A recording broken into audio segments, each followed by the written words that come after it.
परिसरातील आलेले सर्व कार्यकर्ते,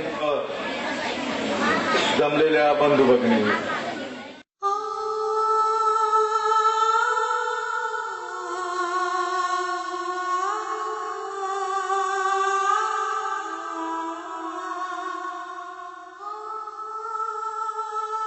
स्वर्गीय लोकनेते कैलासराव रामराव पाटील चिकटगावकर अर्थात आबा आपल्या विद्यार्थी दशेपासून राजकारणाची आवड असलेले एक चळवळी विद्यार्थी. मराठवाडा विकास आंदोलनामध्ये 1970 मध्ये सक्रिय सहभाग. या आंदोलनाने महाराष्ट्राला दिलेल्या नेत्यांपैकी एक म्हणजे आदरणीय आबासाहेब. सन 1973 ते 78 पर्यंत चिकटगावचे सरपंच. सन 1978 मध्ये पहिली जिल्हा परिषद निवडणूक शिऊर सर्कलमधून लढवली. औरंगाबाद जिल्ह्यातील सर्वाधिक मताधिक्याने विजयी झालेले उमेदवार म्हणजे आदरणीय आबा. सन 1978 ते 82 मध्ये जिल्हा परिषद कृषी विभाग सभापती, युवक काँग्रेसचे जिल्हाध्यक्ष. 1985 मध्ये खंडाळा सर्कलमधून जिल्हा परिषद सदस्य. 1993 मध्ये पंचायत समितीचे सभापती.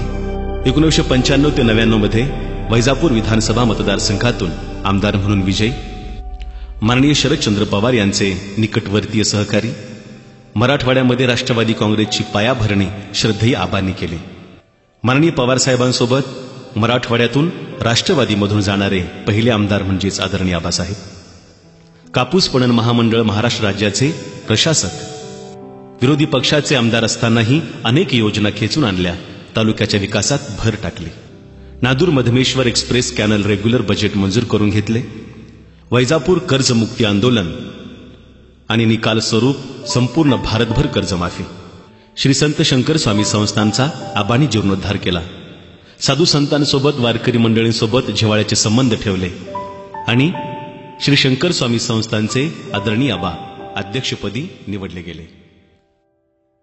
संत जगद्गुरु तुकाराम महाराजांचा विना ज्या शंकर स्वामीकडे परंपरेने आला, ती परंपरा टिकवण्यासाठी त्या मंदिराचा जीर्णोद्धार करून एक 1.5 ते 2 कोटीचं मोठं मंदिराचं जीर्णोद्धारचं काम हाती घेतलं. परमार्थ क्षेत्रामध्ये कीर्तन, प्रवचन, भजन आणि अनेक ग्रंथ वाचनाचा आबांना छंद होता. महाराष्ट्र राज्याच्या विभागणीनंतर मराठवाड्याने जे नेते महाराष्ट्राला दिले त्यामध्ये कैलास पाटील यांचा समावेश करणे वाग्य ठरणार नाही. त्याचे कारणही असे की महाराष्ट्रातल्या कोणत्याही भागातील नेता कसा असावा याचे उत्तर चिकटगावकरांकडे पाहून देता येते. राजकारणाचे, लोकसेवेचे बाळकडू कैलास आबांना घरच्या घरी म्हणजे वडिलांकडून मिळाले. स्थानिक स्वराज्य संस्थेपासून म्हणजे सरपंचकीपासून ते आमदारकीपर्यंतची लोकशाही विकास वाढीस आवश्यक असणारी सर्व पदे भूषवण्याची संधी त्यांना मिळाली व त्यावेळी त्यांनी त्या संधीचे चीज केले. आबांची अष्टपैलू व्यक्तिमत्व म्हणून ओळख आहे. तिच्या मागे त्यांचे कष्ट, मेहनत, साधना. सत्तेवर असोत की नसोत परंतु आपली कामे करणारच अशी तेथील लोकांची खात्री वाटते, मग ते विरोधी पक्षात का असेना. त्यामुळे आबांचा लोकसंग्रह अफाट होता आणि हीच त्यांची खरी श्रीमंती आहे. औरंगाबाद नव्हे तर संपूर्ण महाराष्ट्रातील नेते मंडळी तसेच प्रशासकीय अधिकाऱ्यांमध्ये आबांचा दबदबा तसेच आदर आपणास दिसून येतो. त्यांनी साथ घातली आणि लोकांनी प्रतिसाद दिला नाही असं कधी झालं नाही. त्यांच्या शब्दावर ते म्हणतील तेवढ्या रकमेची पावती फाडणारे लोक पाहिल्यानंतर विश्वासाची खात्री पटते. आबांना मातब्बर नेत्यांचा सहवास लाभला आहे. मित्रांच्या बाबतीत आबांचा एक नियम होता. कुणी जर एखादा मित्र झाला तर सहजासहजी ते त्याला दूर करत नाही.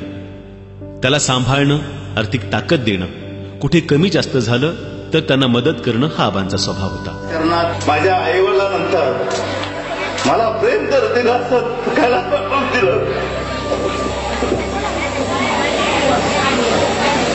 एवढं बोलून मी ऑक्टोबर 2005 रोजी शेतकऱ्यांचे संपूर्ण कर्ज माफ झाले पाहिजे अशी सिंहगर्जना ठोकून संपूर्ण वैजापूर तालुका पिंजून काढला. बांधावरचा माणूस पुढारी होऊन मुंबई दिल्लीत गेला की परत तो बांधावर येत नाही. पांदीतल्या पाऊल वाटेने तो कधी दिसत नाही किंवा पांदीची माती त्याच्या कापडावर चकाकताना कधी दिसत नाही. हा सर्वसामान्यपणे लोकांना येणारा अनुभव. कैलासवासी कैलासरावचे पाटील यांनी हा नियम खोडून काढला. जागतिकीकरणाचा लढा झेलत असलेल्या बळीराजा आत्मविश्वासाने कसा जगेल याविषयी काही ठोस गणितेही आदरणीय आबांनी मांडली. रानमाती घेऊन कैलासरावजी पाटील वेगवेगळ्या कार्यक्रमांना हजर राहिले. त्यामुळे त्यांच्या चिंतनाला स्वाभाविकच या मातीचा गंधही दिसला. शेतकऱ्यांसाठी अमुक करू तमुक करू अशी पुढारी छाप भाषणे न करता त्यांनी थेट प्रश्नांना भिडण्याचा प्रयत्न केला. वर्तमान काय आहे आणि भविष्यात मार्ग कसा असेल याचे भान ठेवून ते सदैव संघर्ष करत राहिले, लढत राहिले. जागतिक पातळीवर घडत असलेल्या बदलातून भारतीय कृषी क्षेत्राला मार्ग काढताना कोणत्या अडचणी येतील आणि त्यातून मार्ग काढण्यासाठी नव्या वाटा, नवी दृष्टी, नवी स्वप्ने, नवी कृषी साक्षरता कशी आत्मसात करता येईल, या योजना तालुका पातळीपर्यंत कशा आणता येतील यासाठी आदरणीय आबा सदैव प्रयत्नशील राहिले आणि बळीराजाच्या सदैव पाठीशी उभे राहिले.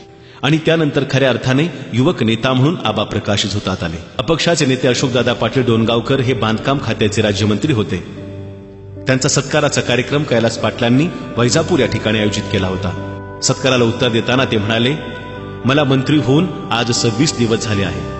या 26 दिवसात तुमच्या आमदाराने अर्थात कैलासआबांनी वैजापूर मतदारसंघातले 36 डांबरी रस्ते माझ्याकडून मंजूर करून घेतले. या अशोकदादांच्या एकाच उदाहरणावरून आबांची कामे करण्याची गती आपल्या लक्षात येते.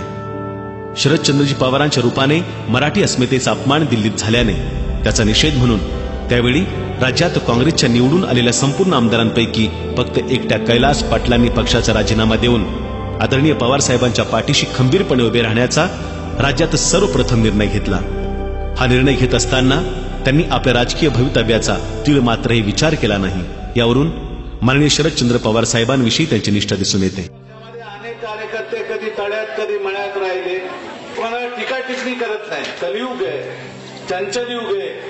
लोकांना इथं जावं वाटतं, तिथं जावं लागतं. त्याच्यामध्ये तुमचा काही दोष आहे असं मला म्हणायचं नाहीये.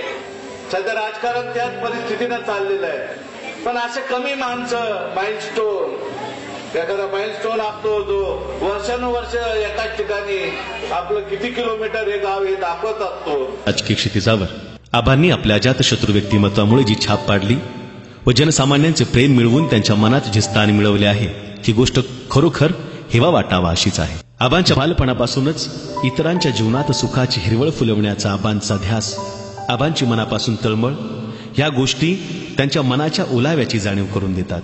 चिकटगाव सारख्या छोट्याशा गावात जन्म घेऊन उद्याचा वैजापूर तालुका उज्ज्वल घडविण्यासाठी त्यांचं योगदान नेहमीच मिळालं. भूमिपुत्रांच्या संबंधित आंदोलनाच्या मुशीतून ताऊन सुलाखून निघालेल्या आबांच्या कर्तृत्वाला सोन्याची झाळी प्राप्त झाली. गीतेतील श्लोकाप्रमाणे कर्मण्येवाधिकारस्ते मा फलेषु कदाचन, अर्थात आबा फळाची अपेक्षा न करता कर्म करीत राहिले. श्रद्धेय आबांना विनम्र अभिवादन. मी अतिशय जाऊन बघितलंय या परिसरामध्ये, मग ते पाराळा असो, बादली असो, कुलकी असो, चिगडगाव असो, फक्त विनायकराव पाटलाच्या गावाला शाळा पाहिजे आणि ग्रँटेड शाळा दिली 11वी 12वी ग्रँड सहित. आणि अनेक मुलींची सोय झाली. पण सांगतो, आम्ही जे मोठे झालो ना त्याच्या पाठीमागं आमचं शिक्षण आहे.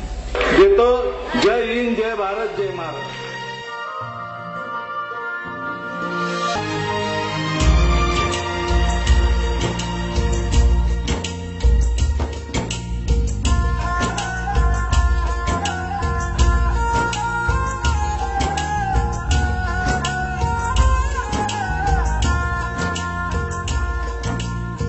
बाग को जन्म देने वाला बागबान, परिवार को जन्म देने वाला पिता, दोनों ही अपने खून पसीने से अपने पौधों को सींचते हैं. ना सिर्फ अपने पेड़ से, उसके साए से भी प्यार करते हैं, क्योंकि उसे उम्मीद है एक रोज जब वो जिंदगी से थक जाएगा, यही साया उसके काम आएगा.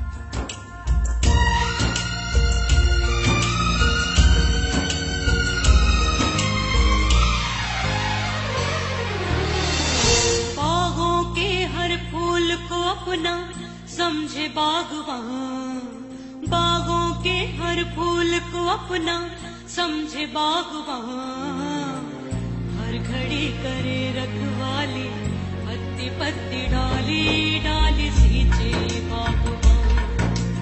बागों के हर फूल को अपना समझे बागवान, बागों के हर फूल को अपना समझे बागवान.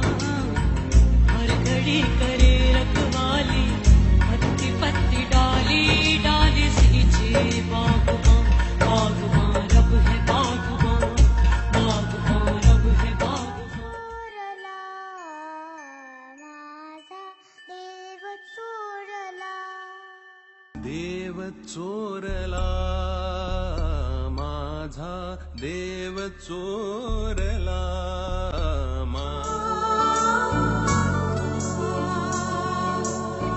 नगमे हैं, शिकवे हैं, किस्से हैं, बातें हैं। बातें भूल जाती हैं, यादें याद आती हैं। ये यादें किसी दिलो जानम के चले जाने के बाद आती हैं। ये यादें, हाय यादें, यादें।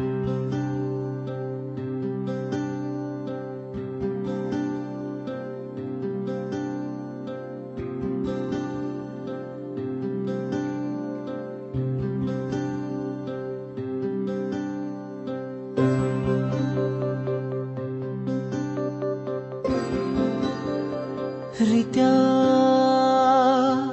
साऱ्या दिशा डोळ्यात या काजळल्या रित्या साऱ्या दिशा वाटाता कोसळल्या बरसते रात आत आत खोल मुक्याने एकटे हरवली साथ मोडलेला खेळ कुणी ना सोबती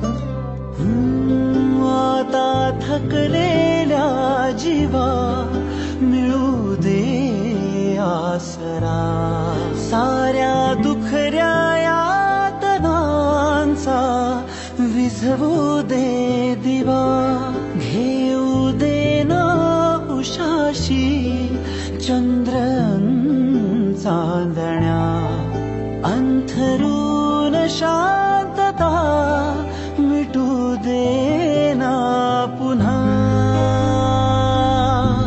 आता पुन्हा पुन्हा